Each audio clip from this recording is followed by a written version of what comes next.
Bonjour à vous toutes et à vous tous et bienvenue au plateau de votre émission Grand Jury, cette émission que nous consacrons au décryptage de l'actualité sociopolitique et sportive et culturelle de notre cher pays, le Togo, émission que vous suivez via les ondes de radio KMTB sur la 102.7 FM à Lomé, radio VGK à Palimé, Radio Lumière à Anéro et puis sur le web pour les Togolais de la diaspora et le monde entier, le www.ebenradio.com, le www.togovision.com, sans oublier deux autres sites qui s'intéressent à cette émission depuis quelques temps, le www.icilomé.com et le www.togo-6online.co.uk.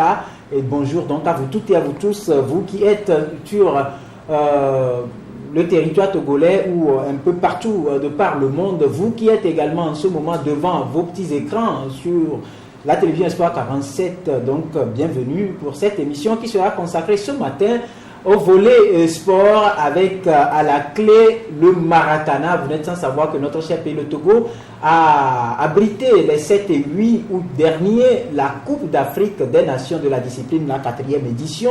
Et en prélude à cette compétition, le Togo a également été la maternité qui a vu la naissance de la Fédération internationale de Maracana Association. Nous allons en parler avec les techniciens. Donc, une forte délégation de Maracana ce matin, du moins de la Fédération togolaise de la discipline FETOMA. Nous accueillons pour vous M. Tom Philippe, il est le secrétaire général de la FETOMA, assisté donc de son adjoint Donald Aliyaki, secrétaire général adjoint, et puis Alex Anthony, qui est le sélectionneur national. Et puis je vous rappelle que dans les 15 dernières minutes, nous allons parler politique avec un autre confrère qui est déjà dans nos murs, mais que vous allez découvrir dès que le moment sera arrivé. Nous en profitons donc pour dire bonjour à tous ceux qui sont fidèles à cette émission Grand Jury. Bonjour aux promoteurs donc, de la radio KNTV, la télévision Espoir 47, et puis les médias partenaires VGK, Lumière, Togo Vision et Ben Radio. Merci donc à vous parce que vous avez cru et ça ne déçoit personne. Rapidement autour de ce plateau avec moi, juste à ma droite ici, le secrétaire général de la Fédération togolaise de Maracana, Tom Philippe, bonjour. Et bonjour Rodrigue, bonjour à tous les auditeurs. Et voilà, une première fois dans nos studios. Vraiment un très beau studio, félicitations.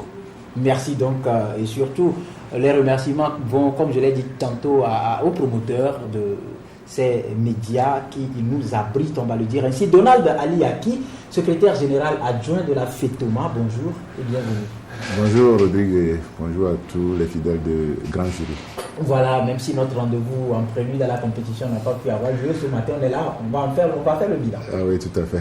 Voilà, et puis Alex Anthony, il est le sélectionneur national, nous allons lui demander comment il a pu faire une sélection qui a remporté la coupe et une autre sélection qui n'a pas pu remporter la coupe. Bonjour et bienvenue. Bonjour. Voilà, rapidement, Tom Philippe, dites-nous comment se porte la FETOMA, Fédération togolaise. La Fédération togolaise de Maracana se porte très bien.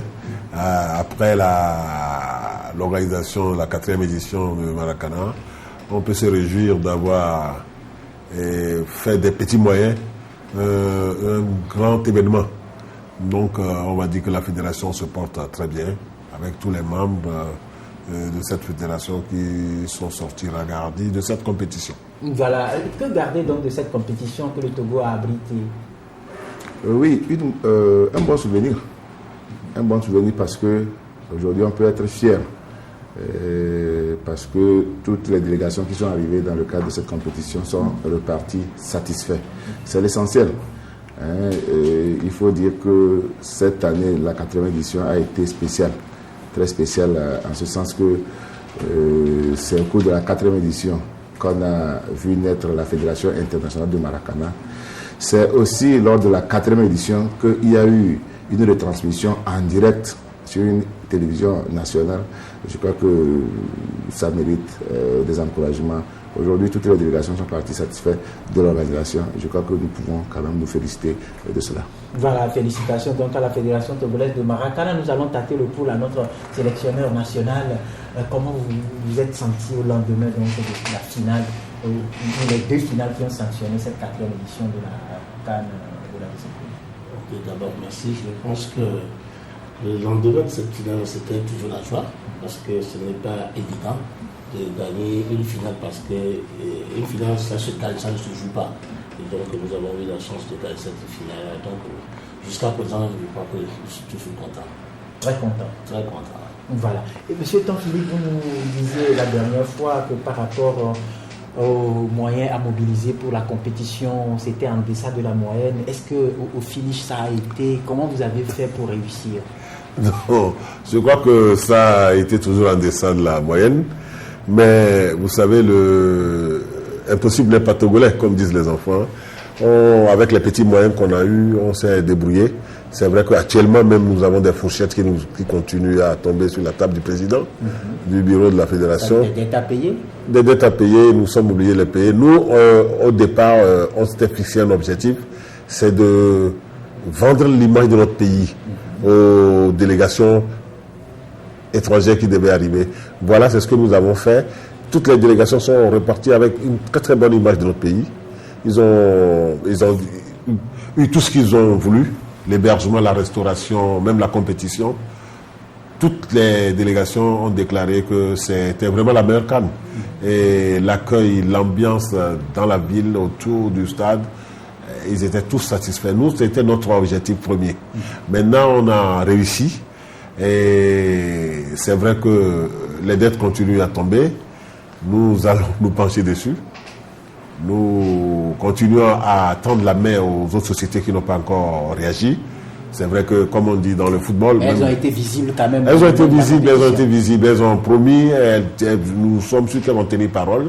Nous savons qu'en matière de sport, même dans les temps d'arrêt, on marque des buts, donc on garde espoir. On sait qu'ils vont réagir et par rapport à ça, on va essayer de plonger nos dettes. Voilà, le leitmotiv de Maracana, vous le dites si bien, vous l'avez bien abrégé, CFA, qui n'a rien à voir avec les billets que nous utilisons, CFA. Comment ça a été? Oui, on a senti tout au long de la compétition vraiment cette valeur-là prévaloir.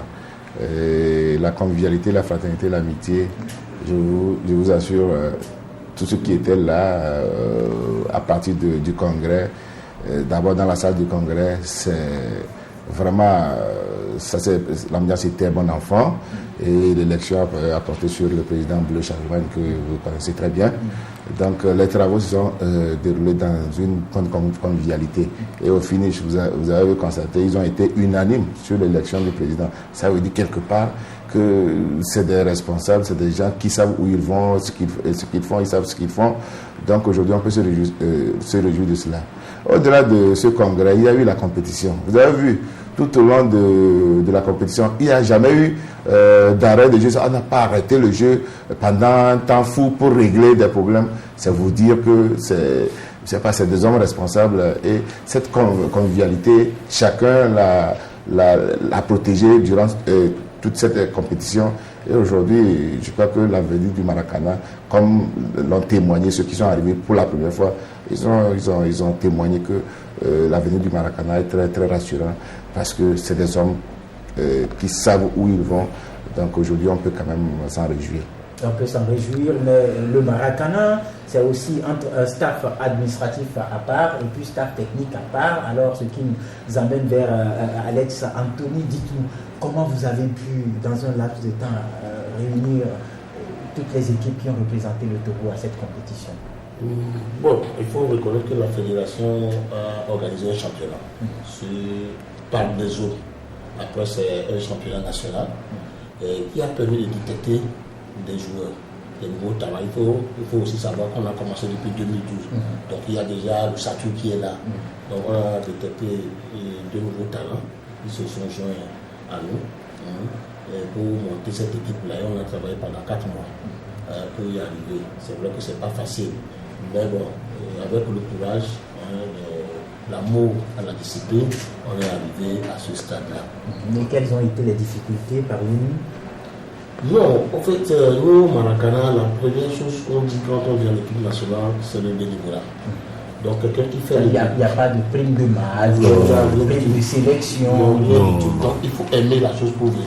Et quelqu'un qui aime son boulot, même si les difficultés, il ne consacre même pas. Donc, ce qui veut dire qu'en réalité, on ne peut pas parler de difficultés au niveau du staff technique. Tout ce que nous avons besoin pour travailler, on a mis ça à notre disposition. Par rapport à la disponibilité des joueurs eux-mêmes?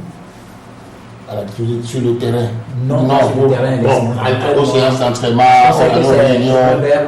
Oui, je pense qu'il y a des joueurs même qui sont très très loin, les Bassito, je pense, qui viennent à l'entraînement au grand stade, mais qui n'ont jamais demandé de prime de déplacement. Ils n'ont rien demandé. Donc, ce qui veut dire que tous les joueurs de Maracana aiment le Maracana et ils sont là et ça se passe bien. D'accord, ça se passe très très bien. Alors, on va voir, Monsieur Tom Philippe, aujourd'hui, par rapport à tout ce que vous avez eu comme réussite, c'est vrai, les Togolais aimeraient savoir si entre-temps il y a eu des mots de félicitations venant des plus hautes autorités du pays. Une forte publicité. Oui, on vient juste de sortir de cette compétition, on a beaucoup de temps. C'est vrai, tout à l'heure vous aviez dit qu'il y a un staff administratif et un staff technique, mais je crois que les deux staffs travaillent en synergie. Donc il n'y a pas de scission. Vous savez, même le staff administratif, c'est des Maracaniens qui pratiquent aussi à des temps perdus cette discipline. Donc, il y a une symbiose. Revenons à votre question. Je crois que nous venons de sortir de cette édition, cette 4e édition de la Coupe d'Afrique des Nations Maracana. Et ceux qui ont la chance d'aller sur les médias internationaux ont vu comment le pays a été vendu, l'image du pays a été vendue, vantée dans les autres chaînes. Ceux qui prennent les chaînes internationales ont remarqué que des séances ont été organisées pour les délégations qui étaient chez nous ici. Et à l'unanimité, toutes les délégations ont reconnu que c'était une très formidable réussite, une très grande réussite et une première genre. Depuis les 3 dernières éditions, la 4e a été la meilleure. Bon, nous, on est flattés, c'est vrai, et c'est à nous plutôt d'envoyer des lettres de remerciement à ces sociétés qui nous ont épaulés. Non, du moins, quand je veux parler, maintenant, savoir que quand on parle de la Coupe d'Afrique des Nations, par exemple, au niveau des éperviers, il y a forcément, au lendemain d'une victoire, on dit le chef de l'État envoie ses mots de félicitations, le ministre des Sports, ainsi de suite. Oui. Ça a été fait. Si, ça a été fait. Je crois qu'au niveau du ministère, le ministère des Sports a envoyé déjà ses félicitations à la fédération. Je crois que s'il n'avait pas la balle de son hiérarchie, il ne devait pas le faire. À moins, dans tous les cas, on a reçu ses félicitations. Nous sommes très flattés. Maintenant, à nous d'organiser une démarche pour aller leur présenter la coupe. Et nous sommes à pied d'œuvre, nous organisons. Et bientôt, dans les semaines à venir, nous allons faire cette démarche. Voilà. Alors, quel lendemain, Donald, peut-on donner à cette compétition? Parce qu'il y a une image que certaines personnes ont dû observer la dernière fois. On a vu que la télévision nationale a retransmis en long et en large surtout la finale. Mais sauf que la remise des prix, comme on a l'habitude de le voir sur les autres chaînes, ça n'a pas eu lieu. Est-ce que ça a été choquant? Bon, vous savez, nous avons dû batailler dur pour obtenir cette retransmission. Et disons que nous avions bénéficié d'une tranche pour cette retransmission. Vous savez, le journal est très sacré sur la chaîne nationale, ça c'est normal. Donc on a commencé la retransmission en direct à partir de la 2e demi-finale. On est allé faire le direct de la finale des vétérans et le direct de la finale des seniors. Après, on a commencé à remettre les récompenses, mais on était trop juste à l'heure du journal, donc obligatoirement on devait couper, puisque c'était quand même un compromis, on ne pouvait pas extrapoler et rentrer dans l'heure du journal. Donc voilà ce qui a été fait. Mais quel lendemain pour l'organisation de cette compétition? Moi je crois que avec la 4e édition, tous les pays, ça devient un défi pour tous les pays d'en faire autant. Et je crois que c'est le Maracana qui gagne. Et vous savez, le témoin a été passé par le président Bafaye au président de Burkina, André Bado. Donc ça veut dire que le Burkina va essayer de faire mieux que ce que le Togo a fait. Et vous comprenez automatiquement que c'est la discipline qui... Et c'est dans combien d'années? C'est dans 1 an. Pour l'instant, c'est une organisation rotative, tournante, annuelle. On n'est pas encore arrivé au niveau où il faut jouer les éliminatoires, puisque le nombre de pays participants est très connu et très réduit. Donc le Maracana qui est en train de gagner le monde entier, je crois qu'on en arrivera à une Coupe du monde de Maracana. Et peut-être pour les prochaines CAN, après le Burkina, ça va peut-être se jouer autrement que de manière rotative. Voilà, et donc c'est déjà un défi lancé au staff technique des sélections nationales de Maracana au Togo. Alors, à votre niveau, quel mécanisme avez-vous déjà mis en place ou quel mécanisme pensez-vous pour étoffer les équipes le temps d'aller encore peut-être arriver au Burkina et remporter cette fois-ci les 2 tours? Je crois que j'ai déjà fait une proposition hier au bureau de la Fédération togolaise du Maracana. D'abord, c'est d'organiser très rapidement un championnat. Et par rapport à ça, d'autres joueurs vont s'intéresser à la chose parce que l'événement qui vient d'avoir lieu a fait que il y a eu un engouement autour, donc les gens ont vu déjà la télé et ça intéresse beaucoup les personnes. Donc lorsqu'on va lancer une compétition, même avant le championnat, les gens vont s'intéresser, des équipes vont naître et qui vont venir. Ça n'arrange que les sélectionneurs. Parce qu'on a besoin de jouer une équipe, par exemple, à Bakida, il n'y en a pas, alors qu'il y a des talents qui dorment là-bas. Donc, les équipes de Lomé sont centrées à Lomé, plus à... C'est un peu comme on l'observe au niveau du football légal. Voilà, donc il nous faut des équipes en dehors de Lomé, à Titogomé, à Goué, Bakida, Akara, peut-être à Dakar. Oui, il y en a Akara, il y en a Sokone, à Pamé, Palimé, à Lyon, il y en a déjà. Donc Lomé étant très grand, il nous faut 2 équipes pour découvrir d'autres talents. Donc ça déjà, si la fédération s'attelle à cela, je pense qu'on va découvrir d'autres talents et que très rapidement, on va les faire venir au Maracana. C'est vrai qu'ils ne vont pas tout de suite aller à la CAN, parce qu'il faut être un grand joueur de football classique et bien foutre. Il faut déjà avancer par l'alimentaire. Voilà, il faut qu'on ait des joueurs qu'on prépare 2 ans plus tard. Ceux qui sont là cette année, ils sont déjà bons. C'est pas qu'ils sont mal, non, ils sont bons. Et ils ont découvert la chose cette année, la prestation, tout ça là. Donc l'année prochaine, je pense qu'ils feront mieux. Mais déjà, il faut préparer après Ouaga. Donc par rapport à ça, nous avons mis en place un projet pour la fédération qui va essayer de nous organiser les compétitions pour détecter très rapidement ces talents-là et essayer de les former à l'esprit Maracana. Voilà. Est-ce que cela vous dit déjà de jeter un coup d'œil par rapport à la base? Laissez savoir que ces joueurs que vous utilisez aujourd'hui, ils sont la plupart issus des championnats de football, et ainsi de suite. Est-ce que cela vous dit aujourd'hui d'avoir un regard vers ces compartiments-là pour déjà commencer par pister des joueurs depuis la base? Oui, je sais, même c'est l'esprit même, parce que on ne peut pas prendre quelqu'un qui ne connaît même pas le football. Il faut connaître le football avant d'arriver au Maracana. Donc déjà, on voit des joueurs qui sont en fin de carrière en première division, en football, qui ont déjà 30 ans. Et nous allons les récupérer pour voir si 3 ans, 4 ans plus tard, ils vont aimer. Parfois, il faut qu'ils aiment eux-mêmes la discipline d'abord. S'ils aiment, on va les garder et les envoyer dans des clubs pour participer au championnat et bon, si possible, souvent, et sélectionner. Déjà, dans notre projet hier, on disait que bon, il nous faut déjà 2 joueurs par club ayant entre 30 et 35 ans. Ce qui veut dire qu'eux, ils participent déjà au championnat, ils ont les réflexes de Maracana et lorsqu'ils auront 35 ans, ça va être facile pour eux.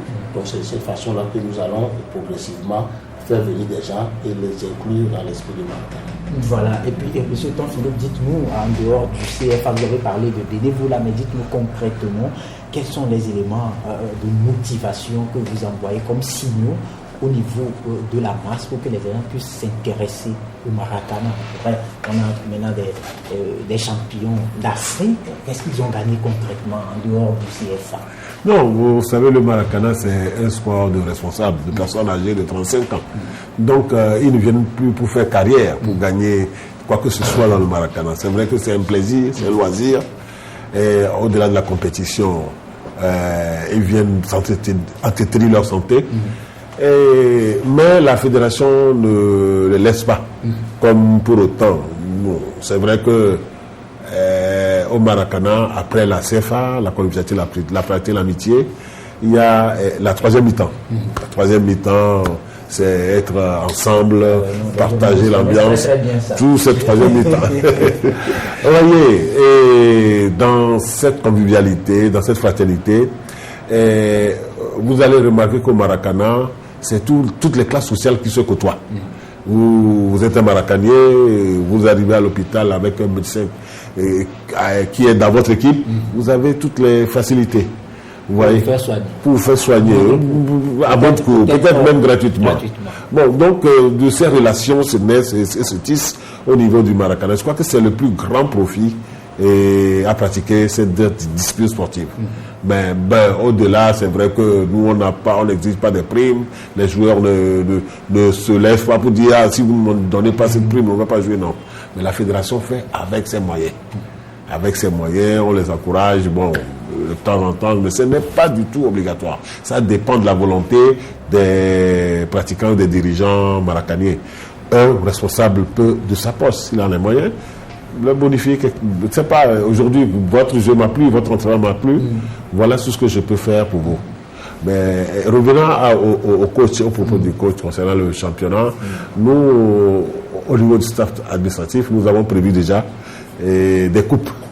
Des coupes que nous allons jouer en attendant de peaufiner les règlements, tout ce qu'il faut pour reprendre la 3e édition du championnat, puisque nous avons déjà organisé deux éditions de championnat.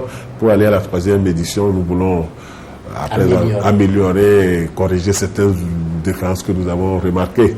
Mais avant ça, nous allons lancer une coupe pour mettre les équipes en jambes, que ce soit les équipes de Lomé comme les équipes de l'intérieur. D'ailleurs, quand nous organisons les coupes à Lomé, nous donnons l'attitude aux clubs de l'intérieur, ceux qui ont les moyens de participer. Atapamé n'a jamais lésiné sur les moyens. Atapamé vient participer comme si c'était une équipe de Lomé. Si c'est sur 4 week-ends, Atapamé va et revient sur les 4 week-ends. On va lancer des coupes à Lomé et en même temps, subitalement, à l'intérieur, on choisira peut-être une ville qui va abriter cette coupe et les autres vont venir compétir et les deux champions pourront se rencontrer avant le début du championnat. C'est ce que nous pouvons faire pour étoffer les équipes et donner la latitude aux sélections nationales d'avoir plus d'arguments, d'avoir plus d'éléments pour son équipe nationale. Voilà, peut-être qu'il y a une inquiétude quelque part, Donald, dites-nous, puisqu'aujourd'hui, on voit clairement que le football alimente le Maracana. Et les joueurs qui quittent le football avec leur petit boubou lié aux réclamations de primes de match, surtout qu'on sait que c'est là-bas, il n'y a pas d'activité lucrative au bout des doigts, ils arrivent dans le Maracana. Qu'est-ce que ça fait? Est-ce que ça ne répercute pas un tout petit peu sur la logique de la CFA? Vous avez très bien posé cette question. J'ai aimé, peut-être même que j'allais en venir si la question ne venait pas. Vous savez, le Maracana, c'est un esprit. Lorsque vous n'avez pas cet esprit, vous n'avez pas cet état d'esprit, vous ne jouez pas au Maracana. Parce qu'on vient au Maracana par passion, qu'on a pour la discipline. On ne vient pas, comme je veux reprendre le propos du SG, on ne vient pas au Maracana pour gagner de l'argent. Cet argent, on aurait pu le gagner sur la grande pelouse. Mais si on ne l'a pas gagné, ce n'est pas au Maracana. Mais ce n'est pas pour autant dire qu'au Maracana, on n'a pas besoin de primes. Non. C'est parce qu'aujourd'hui, nous sommes à nos débuts. Nous n'avons pas encore de moyens. Que ces primes-là, des gens sont volontaires de jouer sans prime. Mais à partir du moment où le Maracana va avoir des sponsors, va avoir des financements de la part du gouvernement et des sociétés, je crois que c'est des trucs qui vont être instaurés. Parce que c'est des gens quand même qui défendent les couleurs du pays. Donc, ils doivent sortir, ils doivent quand même être motivés. C'est des gens responsables, des gens qui laissent leur famille à la maison. Ils doivent être motivés. Mais, je vous le dis, je vous le répète, ce n'est pas quand même une obligation au Maracana de donner des primes. C'est-à-dire, un joueur qui arrive avec ses idées, lui-même, il connaît la direction qu'il doit prendre. C'est-à-dire qu'on ne le renvoie pas, mais lui-même il comprend qu'il n'est pas en éducation. Il trouve la porte de sortie. Exactement. Il comprendra tout de suite qu'il n'est pas en adéquation avec l'esprit du Maracana. C'est comme ça fonctionne. C'est pour cela qu'aujourd'hui, les gens trouvent que le Maracana, il n'y a pas de problème. C'est vrai, parce qu'on est organisé. On sait où on va. On sait qui doit pratiquer le Maracana. Tout de suite, on s'entend à des mots et puis ça marche. Donc, c'est un peu l'esprit du Maracana. Quand quelqu'un vient avec un autre esprit, il n'a pas sa place au niveau du Maracana. Voilà comment ça fonctionne chez nous. Voilà, M. Alex Anthony, dites-nous, vous qui êtes avec les joueurs, vous qui les côtoyez, est-ce que cette situation-là ne vient pas par moment glisser au travers de la CFA? Non, pas du tout. Parce que vous savez qu'il y a la plupart des jeunes joueurs, moi j'en connais, qui n'ont pas pratiquement d'activité. Qui viennent à vous, Maracana. Non, en fait, je pense que quand tu cours derrière de l'argent, tu ne le trouveras pas. quand tu viens en équipe nationale, moi, ce sont mes premiers discours, ici, il n'y a pas d'argent à gagner. On a joué, moi-même, bien joué au foot pendant des années. On n'a pas gagné d'argent. Et c'est pas au Maracana que je vais gagner de l'argent. Donc il faut le impliquer ça tout de suite dès l'arrivée. Si tu veux, tu prends le train à marche. Si tu ne veux pas, tu descends tout de suite. Et puis on sait que ceux qui sont là, on travaille avec eux. C'est vrai qu'en 2012, lorsqu'on avait commencé, on était allé à Yamoussoukro, c'est vrai que les joueurs m'ont interpellé pour me poser la question, est-ce qu'il tombe bien, on va apprendre avant de partir. Là, je dis tout souvent, on ne prend rien. On ne prend rien. Donc, ils ont compris depuis ce jour. Et les gens ont quitté, Les gens ont quitté. Mais bon, aujourd'hui, on est fiers. Avec ceux qui sont là, on est fiers. C'est vrai que si aujourd'hui, 100 fois tombent, on va les appeler pour leur donner ces 100 francs parce qu'ils ont fait du bénévolat déjà. Mais s'ils réclament, ils ne trouveront pas. Donc, ils savent très bien qu'ils sont venus au Maracana. Tout juste, ils aiment la chose, ils vont s'amuser, ils vont prendre plaisir, ils le reste. Je voulais ajouter un truc à ce qu'il a dit. C'est vrai, ce qu'il a dit, les joueurs sont venus avec cette intention, ils ont demandé, on leur a dit tout de suite, non, il n'y a rien à donner. Ils sont partis. Mais d'autres, par passion qu'ils ont pour la discipline, ils ont accepté de rester. Mais aujourd'hui, on a fini une canne. Ça ne veut pas dire que les joueurs sont rentrés 0 francs. Ils ont été motivés. La motivation. Oui, non, je saurais vous le dire. Ils ont été motivés. Ouais. Ça, c'est très sûr. Ils ont été motivés. Et ce n'est pas fini. Tant que quelque chose va tomber, on continuera toujours de les motiver. C'est comme ça qu'on fonctionne au Maracana. Mais chez nous, il n'y a pas de préalable. Vous dites, voilà, si vous ne me donnez pas ceci, je ne fais pas ceci. Il n'y a pas ça au Maracana. Ça peut exister ailleurs, mais au Maracana, ça n'existe pas encore. Ça ne va pas exister. Pour appuyer ce que Donald dit, vous avez parlé des joueurs que vous connaissez qui ne font rien. Mais depuis qu'ils ont commencé à pratiquer le Maracana, je connais des éléments qui ont trouvé quelque chose à faire parce qu'ils sont venus au Maracana. Et leur président, soit un membre du club, l'engage ou le fait engager quelque part. Mais déjà, c'est un atout. C'est un grand atout pour ce joueur qui, en fait, autrement dit, au Maracana, on peut trouver des chances ou des ouvertures de gagner de l'emploi. L'emploi, c'est possible. On s'entraide beaucoup au Maracana. Dans la convivialité, dans la fraternité et dans cette amitié. C'est ça qui est la CFA. C'est ça qui est la CFA, contraire du CFA, mais qui se rejoignent quelque part. Voilà.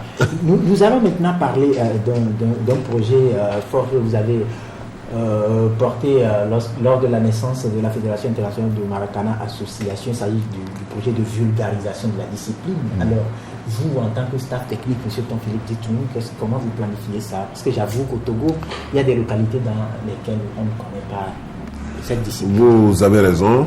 C'est vrai que nous avons commencé d'abord par les grandes villes.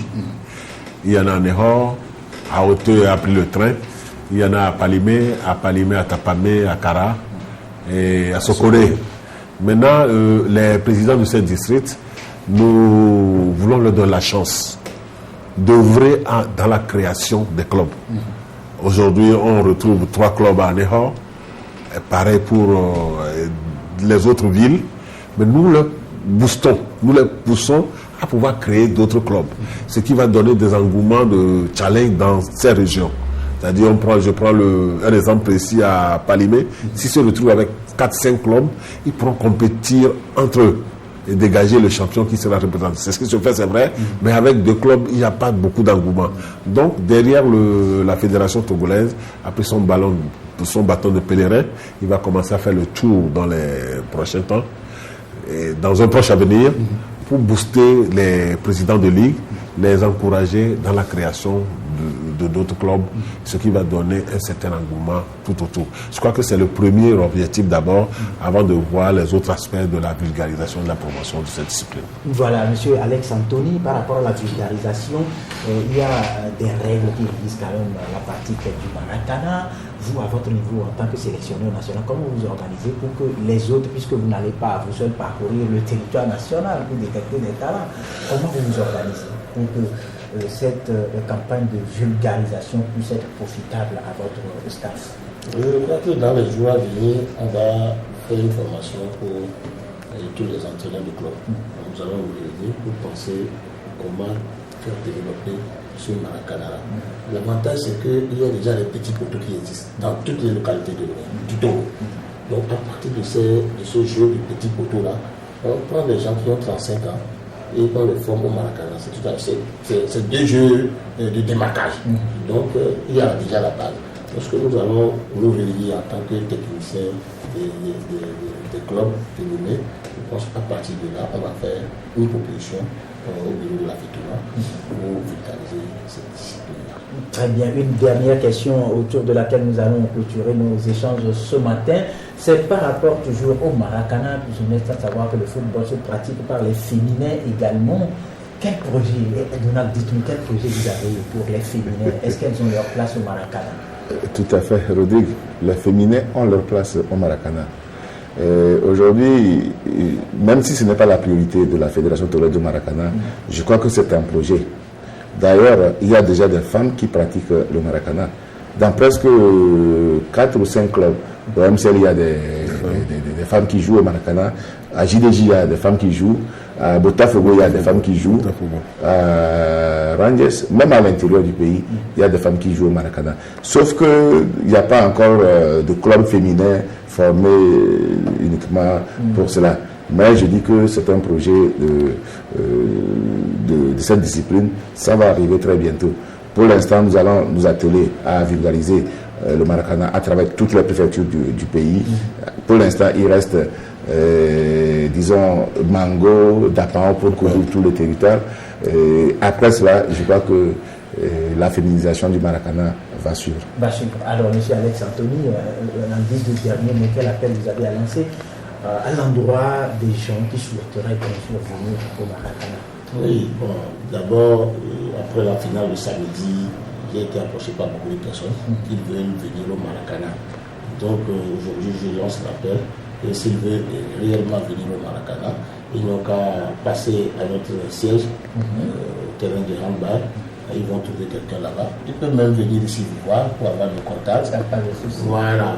Et puis bon, on va voir comment on va gérer ça. Nous-mêmes, nous allons nous déplacer vers eux pour les aider à créer le club. Il y a deux façons. Il faut que le club soit reconnu par le ministère de l'Intérieur. Ça, c'est le côté administratif. Les secrétaires généraux sont là.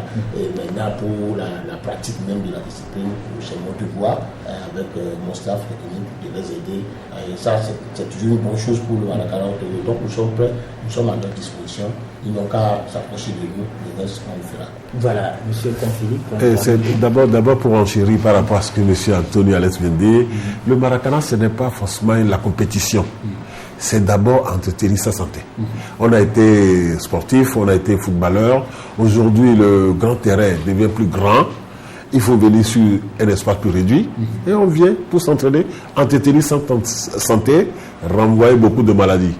Ça, c'est le premier aspect du Maracana.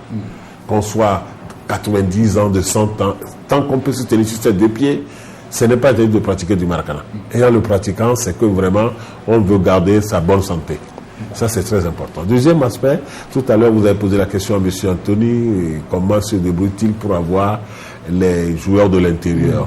À chaque compétition, quand les équipes de l'intérieur veulent compétir, elles nous le signalent à Lomé. On désigne des responsables qui vont les suivre. Ils reviennent à l'entraîneur, au sélection nationale. Si ce n'est pas lui-même qui est allé, on revient lui dire, voilà, on a détecté ce joueur de ce nom ici. À la prochaine compétition, il va falloir que tu ailles le suivre. Et c'est ce qu'on a toujours fait. Donc, il y a dans ces sélections que vous avez vues des éléments qui sont venus de l'intérieur, des éléments qui sont de Lomé. Donc, c'est tout un amalgame. C'est cet aspect que je voulais soulever aussi. Et pour mon dernier mot, je voudrais d'abord remercier les médias. Parce que la fédération organise des activités, mais c'est vous qui en faites des événements.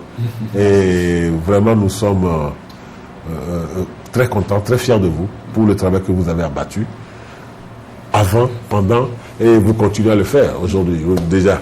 Et c'est pour nous une grande reconnaissance pour ce métier qui n'est pas facile. Nous vous remercions. Nous vous prions de continuer parce que nous avons beaucoup de chemin à parcourir encore. Et deuxième, remercier tous les sponsors. Je ne voudrais pas les citer pour en oublier un et en faire des mécontents. Remercier tous ces sponsors et leur demander, ceux qui n'ont pas encore réagi, de réagir et leur dire que même pendant les arrêts de jeu, on peut marquer des buts. Et nous avons plein de fourchettes encore qui tombent sur la table du président. On reste toujours dans cette inquiétude d'avant-compétition. Nous les prions de réagir. Je profite pour remercier aussi les autorités administratives et sportives parce que leur soutien moral nous a été d'un grand apport. Ils nous ont soutenus moralement, ils étaient là. Et surtout remercier le ministère de la Sécurité et de la Protection civile qui n'a ménagé aucun effort, ça il faut le dire, parce que les délégations étrangères ont été surpris de cette sécurité qu'il y avait tout autour de cette compétition. Merci. Merci donc. Un mot. Oui, un dernier mot. Ce n'est pas quand même superflu de revenir sur cet aspect communication pour tirer vraiment chapeau à toute la presse togolaise et voire même internationale qui a joué un grand rôle dans l'organisation de cette compétition. Aujourd'hui, à travers tout le monde entier, on sait que le Togo a réussi l'organisation de la 4e édition de la CAN. Et à travers le monde entier, on sait que c'est au Togo que la Fédération internationale de Maracana a vu le jour. Et je crois que ceci, c'est grâce aux médias. Donc aujourd'hui, il l'a dit déjà, on peut toujours compter sur ces médias pour la vulgarisation du Maracana. Le dernier appel que je vais lancer, c'est à l'endroit des sponsors. Ces sociétés qui n'ont pas encore répondu, elles ont toujours leur place au sein de la Fédération togolaise de Maracana pour leur visibilité. Parce qu'aujourd'hui, comme vous le dites, on a tout fait pour soigner l'image du Togo par rapport à nos hôtes. Mais il reste une chose, les factures tombent toujours, qui pour la restauration, qui pour l'hébergement. Donc ces sociétés sont toujours les bienvenues pour nous permettre de régler tous ces petits détails pour être en conformité avec tout le monde. Merci donc à KNTB et à son staff dirigeant qui nous a permis aussi de venir parler de cette discipline ici. Voilà, merci donc à vous toutes et à vous tous. Vous n'êtes sans savoir qu'en dehors également des minutes additionnelles, il y a les prolongations. Donc ces sociétés vont forcément revenir. Merci donc à vous qui avez été des nôtres dans cet entretien. Nous avons reçu Tom Philippe, secrétaire général de la Fédération togolaise de Maracana, Donald Ali Aki, secrétaire général adjoint de la discipline, et puis Alex Anthony qui est le sélectionneur national. Nous disons merci et surtout bonne chance à la Fédération togolaise de Maracana et à tous les joueurs de la discipline. Nous allons rapidement aller en politique pour recevoir un autre invité qui va être des nôtres tout à l'heure. Avec lui, nous allons rapidement jeter un coup de regard sur l'actualité politique de notre cher pays, le Togo, relative à la sortie de CAP 2015, combat pour l'alternance politique en 2015, qui a rencontré la presse la dernière fois. Avant de revenir pour ça, nous allons rapidement quitter la pub des nouveaux partis dans les kiosques de ce matin, commençant par l'Union pour la patrie, qui a parlé de droits qui a fait des maladies à potentiel épidémique du Togo. 425 cas combinés de choléra, le semestre 2015. Et à la grande une, on peut lire principale raison de la réussite du groupe Bolloré en Afrique. La prise de risque, explique le PDG du groupe, Vincent Bolloré. Et autre article, pour mieux et bien satisfaire ses clients, Togo Cellulaire implante une boutique à Paix à Guidové. Budget général 2015, en 6 mois d'exercice, le cumul des recouvrements en deçà de la moitié des prévisions. Autre article à lire toujours à la une de l'Union pour la patrie. En vue de supporter les travaux de réhabilitation et de rénovation, la BOAD a mobilisé 28 milliards de francs CFA pour l'hôtel de février. Et puis, modernisation de la justice avec Fort City commercial vers une amélioration de la gestion du contentieux commercial, écrit Union pour la patrie. Togo Réveil est également dans les kiosques ce matin avec à sa grande une conférence de presse du candidat du reliquat de CAP 2015. 4 mois après, point de suspension, Fabre rêve toujours. Et puis la page de la présidentielle du 25 avril 2015 n'est pas tournée. Journée mondiale de la jeunesse, une célébration axée sur l'engagement civique des jeunes. À Dignon Bryce, la passion pour la peinture. Et puis FLFI, responsable des responsable des chambres de métiers et PSF en séance de travail. Objectif 20 000 bénéficiaires du crédit AJCF en 2015, faisant des chômeurs un gagne-pain. 5 présumés faussaires arrêtés pour escroquerie de jeunes en quête d'emploi. Visite de Michael Anke-Lesgard, commandant de la MINUSMA. La contribution du Togo à la stabilisation du Mali, vivement saluée. Et puis mutuelle des artistes et journalistes du Togo, la DOSI et le BIT forment les membres des instances dirigeantes. Vision d'Afrique également dans les kiosques écrit Cap 2015, mémorandum sur la présidentielle du 25 avril 2015. Un rétropédalage contre-productif, marque de simulacre de propagande, écrit le journal Afrique Économie, travaux de la baie de Cocody, un modèle de partenariat maroco-ivoirien. Attijari Wafa Bank marque son ancrage sur le continent africain. Préparatif du sommet de l'UA sur la sécurité maritime et le développement à Lomé, l'exil Balouki a rencontré les acteurs hôteliers, Institut supérieur de droit d'interprétariat, innovation et excellence. Quête de l'excellence, adéquation, formation, emploi. ESIG Global Sources inaugure l'avènement d'un enseignement de qualité et puis l'inauguration des laboratoires d'électronique et de langue, gestion informatisée des contentieux commerciaux. Forceti, une nouvelle plateforme officiellement lancée. L'alternative également dans les kiosques ce matin, titre à sa une. Révélation, le FMI passe au crible et désavoue la gouvernance du Togo sous Faure et Ayassor. Vers une faiblesse des recettes fiscales, dette de 20 milliards de l'État envers la CET, 100 microfinances illégales en activité télécommunications piètres et des plus chères au monde, BTCI solde négatif de 23 milliards en 2013, lire l'intégralité du rapport de la dernière mission. Et pour finir, l'éveil de la nation également dans les kiosques, écrit mémorandum de CAP 2015, révélation troublante au dernier soupir d'une opposition en déliquescence, modernisation des infrastructures routières au pays d'Alassane Ouattara. La compétence des BOMAF s'exporte en Côte d'Ivoire. Lomé fait sa toilette avec le sommet de l'Union africaine. Le contre-amiral Adénion fait enlever les dépotoirs sauvages à Lomé, à 44e assise de l'UTF, mise au point du président du CONAP, Jean-Paul Agbo. Préparatif du sommet de l'UA sur la sécurité maritime au Togo, la ministre L'exil Balouki fait l'état des lieux avec les promoteurs d'hôtels. La journée internationale de la jeunesse, l'engagement civique des jeunes au cœur de la célébration et puis l'influence du climat sur le secteur agricole. Le ministère de l'Agriculture, de l'Élevage et de l'Hydraulique sensibilise les décideurs. Voilà donc pour ce qui concerne la une des journaux parus dans les kiosques ce matin. Nous recevons donc pour vous autour de ce plateau Joachim Senoukou de Nouvelle Écho. Il est rédacteur donc au journal Nouvelle Écho. Bonjour et bienvenue. Bonjour Rodrigue. Et bonjour à tous les auditeurs. Voilà, rapidement, avec vous, quel regard vous jetez sur l'actualité de notre cher pays, le Togo?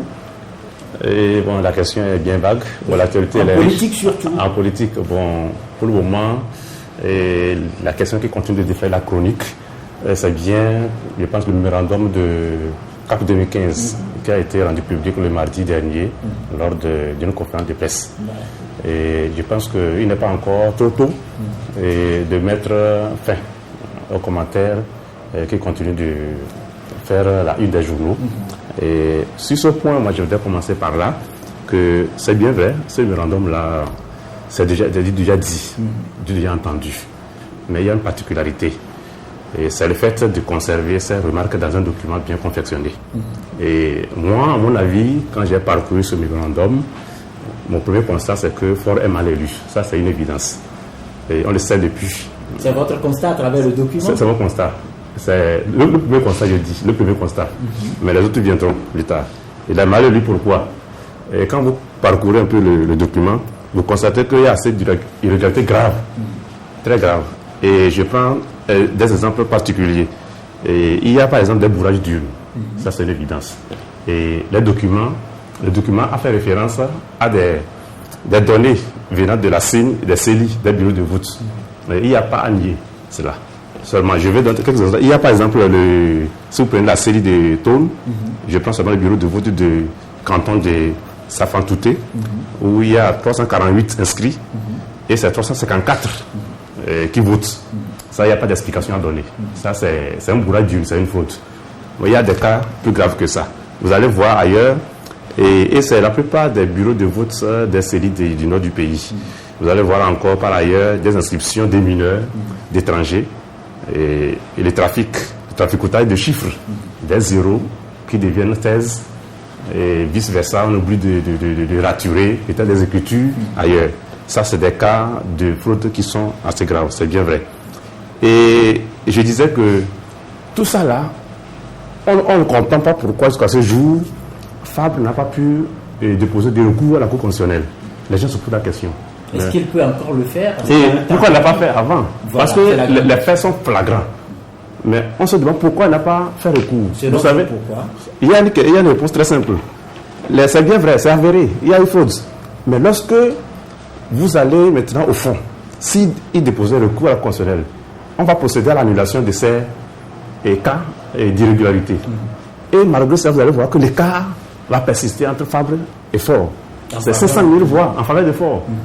Ces irrégularités sont les annulées, ça ne peut concourir à rien. C'est ça la vérité. Et pourquoi c'est ainsi? Le problème vient d'une autre racine, qui est le fichier électoral qui a été corrompu. Et c'est bien dit. On a la chance cette année d'avoir un expert, quoi qu'on dise. Non, il parle d'abord d'Alberto Olympio. C'est lui qui nous a éveillés au début, que le fichier électoral est corrompu. Le président du parti des Togolais. Voilà. Et CAP 2015 a la chance d'avoir aussi en PDF un échantillon. Et ils ont remarqué. Et je rappelle qu'avant cela, l'ANC a fait recours à un expert qui est venu de la Belgique, je pense bien, qui a pu aussi déceler des irrégularités dans le fichier électoral. Ça veut dire quoi? Depuis 2010, on a constaté, plus tard après les élections de 2013, qu'il y avait eu une irrégularité qui donnait plus de 500 000 voix de plus à Faure. C'est ça qui a conduit à ce qui est arrivé aujourd'hui. C'est là que je me demande maintenant, pourquoi l'opposition, en l'occurrence CAP 2015, n'a pas saisi l'occasion là pour demander soit qu'on revoie l'audit là, soit il ne va pas à cette élection. C'est de là que vient exactement le problème. Si aujourd'hui on annule toutes les CELI où il y a problème, Faure reste toujours sur l'élection. Oui, le gagnant, parce que le gagnant te griffe, parce que le fichier électoral est en sa faveur déjà depuis la base. Voilà. Alors c'est là qu'il faut avoir le courage de dire, dans ce mémorandum-là, le vrai problème, le réel problème. Et là, il y a un problème de discours politique. Et il veut parler lors du discours politique. Il est difficile à un politicien de réavaler ce qu'il a déjà dit. Vous savez qu'avant les élections, CAP 2015, et ceux-là qui ont demandé le boycott ne s'attendaient pas sur un point. Le boycott, à défaut d'avoir les réformes. Aujourd'hui, alors, il est difficile maintenant, à CAP 2015, de dire qu'ils avaient tort de refuser la réforme. Vous voyez? La réforme, quoi qu'on dise. Ils avaient refusé la réforme. C'est-à-dire, refuser les réformes. On a vu quand même à un niveau, que ce soit au niveau du pouvoir ou que ce soit au niveau de l'opposition. Je vous l'explique. Ils n'ont pas refusé les réformes, mais ils n'ont pas pris l'ampleur de la chose. Qu'il fallait aller aux réformes, à l'amélioration du code électoral, du cadre électoral avant d'aller aux élections. Et aujourd'hui, il est difficile de revenir pour dire que non, nous avions tort. On devait plutôt faire ce que les gens avaient proposé. Mais quelque part, il faut reconnaître qu'il y a quelque chose qui est pire que de n'avoir jamais essayé. Que d'échouer, je veux dire. Il y a quelque chose qui est pire que d'échouer, c'est de n'avoir jamais essayé. Et je pense que c'est Mandela qui l'a dit. Pour avoir essayé, je pense que nos amis ont eu des conséquences lourdes.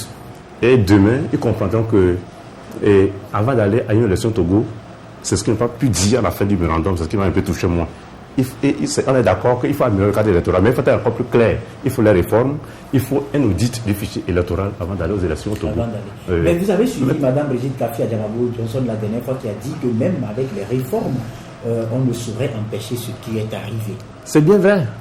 On ne peut pas empêcher ce qui est arrivé avec la réforme. Soit, et là, le Conseil du Togo n'est pas en démocratie. C'est-à-dire qu'il fallait faire les réformes d'abord. Si vous le faites, on limite le mandat. Les gens oublient qu'on devait gagner quelque chose d'autre en dehors de la défaite électorale. Il y a un point important à ne pas oublier. Si on allait aux réformes, on limitait le mandat à 2. On suppose qu'au Fora est en train de faire son avant-dernier mandat. Bon, même s'il avait accepté. Si on remettait par exemple tout à plat, en donnant la chance à tous les Togolais d'aller briguer la magistrature suprême. Oui. Donc ça veut dire quoi? On devait avoir d'abord, au moins le Togolais devait savoir qu'au Fort n'a que 2 mandats au plus devant lui à partir du 25 avril 2015. Et de 2, on devait avoir peut-être 2 tours.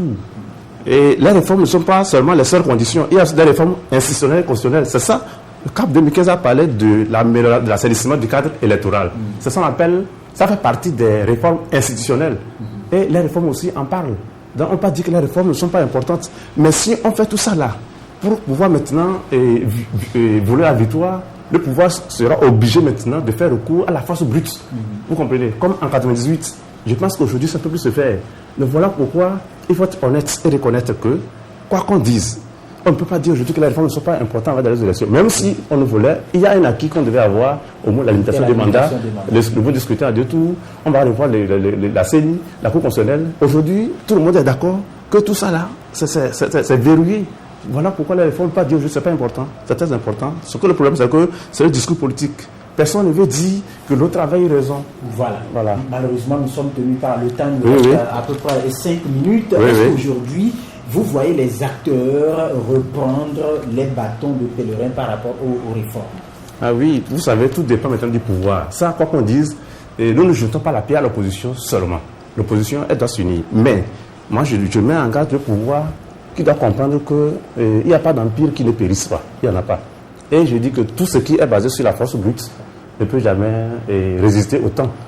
Donc, il faut que le pouvoir comprenne qu'il faut un jour que le pouvoir accepte une ouverture politique pour anticiper sur son déclin. Parce que, quoi qu'on dise, le Togo ne sera pas toujours en marge des pays africains qui connaissent aujourd'hui la tendance politique. Et il faut les réformes, et les réformes de façon honnête. Il faut limiter les mandats. Et il faut favoriser la tendance politique, permettre à d'autres Togolais de venir s'essayer parce que ce n'est pas ceux-là qui sont au pouvoir aujourd'hui qui sont les meilleurs, qui peuvent gouverner. Et je pense qu'aujourd'hui, l'opposition, si elle doit revenir en arrière, c'est bien vrai. Ils se sont vraiment mordus les nez, tout ça là. Mais il faut revenir en arrière pour mettre en avant ce que je dis, l'audit, les réformes. Et le pouvoir a intérêt à le faire, je pense bien. S'ils ne le font pas, bon, ce sera par obligation après, parce que la nature ne permet pas qu'un pouvoir fasse plus de 50 ans, 100 ans sur Terre. Ça n'existe nulle part. Très bien. Aujourd'hui, nous venons de sortir juste de la semaine des détenus, ce qui nous amène à vous poser cette question. Quel regard vous jetez globalement sur les situations des personnes en conflit avec la loi dans notre cher pays de Togo? Cette question que vous posez, cela est liée directement à la question de notre justice au Togo. Parce que pour aller en prison, il faut passer par la justice. Et je pense qu'on doit revoir carrément la réforme de notre système judiciaire au Togo. Ça a été réformé, vous avez vu, on a construit des immeubles, on a renforcé. Non, les réformes là, je pense que ce n'est pas les réformes sur le point de vue, il faut mettre des pavés, construire, passer des choses sur les murs. Ce n'est pas ça les réformes. Il faut que les juges, les magistrats togolais changent de mentalité et appliquent la loi. Et parce qu'on ne peut pas envoyer quelqu'un en prison parce qu'il n'a pas de relation parmi les sommités du pouvoir. Et les conditions des incarcérés au Togo doivent être revues. On ne jette pas des gens en prison parce qu'il faut les jeter en prison. Il faut améliorer le cadre et des conditions carcérales au Togo. Et je dis qu'avant d'envoyer quelqu'un en prison aussi, ce n'est pas seulement pour des raisons politiques ou quoi que ce soit. Donc je pense que la question carcérale au Togo est tellement très critiquée partout. Et on envoie des gens en prison pour les punir, pour les faire revenir à la raison, et non pas pour les amener dans une mouvoire comme on le constate souvent. Et c'est regrettable. Bon, on doit quand même revoir toute la réforme de la justice sur tous les plans. Et que les magistrats doivent se remettre en cause et appliquer la loi comme il le faut. Et là, je pense que les prisons du Togo vont avoir peut-être plus et seront encore plus conformes à la donne internationale. Voilà, vous avez parlé de réforme tout à l'heure. Si vous êtes demandé de donner un conseil, de lancer un appel à toute la classe politique pour que ce soit effectif, qu'est-ce que vous leur diriez? Je pense que l'opposition togolaise a maintenant compris, après les conséquences qu'elle a pu subir depuis la lutte démocratique qu'on a commencé depuis plus de 20 ans. Aujourd'hui, je pense que, j'ai dit une chose tout à l'heure, CAP 2015 a essayé. A essayé l'impossible et a vu ses limites. Je pense que demain, s'il fallait aux élections maintenant, l'opposition, compte tenu de tout ce qui s'est passé, comprendra ce qu'il faut pour ne plus aller aux élections, juste pour accompagner le candidat du parti au pouvoir. Et tout ce que je peux dire, je peux lancer comme appel à l'opposition, c'est d'oublier le passé et de revenir sur un fait essentiel, c'est-à-dire la lutte pour une alternance politique au Togo. Voilà. Et c'est à travers peut-être une unicité de cette opposition, et avant d'avoir le butin Et puis plus après, maintenant, chacun pourra s'occuper de ses intérêts personnels. Voilà, malheureusement, on n'a pas beaucoup de temps, mais on va revenir la semaine prochaine. Je regrette beaucoup parce que j'ai voulu qu'on aborde beaucoup de problèmes comme sur le point de surendettement du Togo, on aura tout le temps la semaine prochaine, forcément, on va se voir. Merci donc pour la disponibilité. Merci à toi. Voilà, merci donc. Merci aux auditeurs. Voilà, merci à toute l'équipe technique qui nous a accompagnés, Elisa Gossou, Arsène Monfond, Alabo, Octavio et puis toute l'équipe technique de la radio KMTB, sans oublier les équipes techniques au niveau des médias partenaires et la télévision Espoir 47. Nous disons bonjour au préfet de Zion et puis au maire de la commune de Tchévier. Bien de choses à vous toutes et à vous tous. Bonne journée. Au revoir.